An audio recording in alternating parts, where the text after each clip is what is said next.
প্রায় সবার মধ্যেই প্রশ্ন থাকে দাঁতে পোকা কেন হয় বা এর প্রতিকার কি।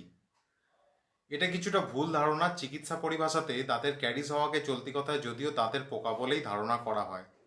ম্যাক্সিমাম ক্ষেত্রেই প্রথম প্রথম দাঁতের সারফেসের ওপর কালো বা বাদামি ছোট স্পট দেখা যায়। পরবর্তী ক্ষেত্রে ওই অংশে ডিকে বা ক্ষয় ঘটতে থাকে এবং খাদ্যকণাও জমতে পারে। চিকিৎসা পরিভাষায় একে ডেন্টাল ক্যারিজ বা ডেন্টাল ক্যাভিটি বা টুথ ডিকে বলে।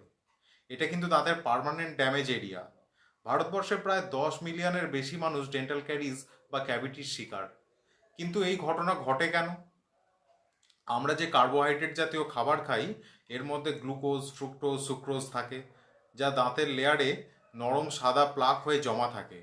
এছাড়াও আমাদের মুখের ভিতর একটা ইকোসিস্টেম আছে যার মধ্যে বেশ কিছু মাইক্রো অর্গানিজম থাকে। এরা কার্বোহাইড্রেট জাতীয় খাবারকে ফার্মেন্টেড করে অ্যাসিড উৎপন্ন করে, যা দাঁতের জন্য প্রচণ্ড ক্ষতিকর। এগুলো ভবিষ্যতে দাঁতের ক্ষয় সৃষ্টি করে এবং ক্যাভিটি বা ক্যারিজের সৃষ্টি করে। ক্যারিজ নিয়ন্ত্রণ করতে হলে মুখ সবসময় পরিষ্কার রাখতে হবে, দাঁতের যত্ন নিতে হবে। আর এই সংক্রান্ত বিষয়ে আপডেট পেতে হলে ফলো করবেন। প্রশ্ন থাকলে কমেন্টে অবশ্যই জানাবেন।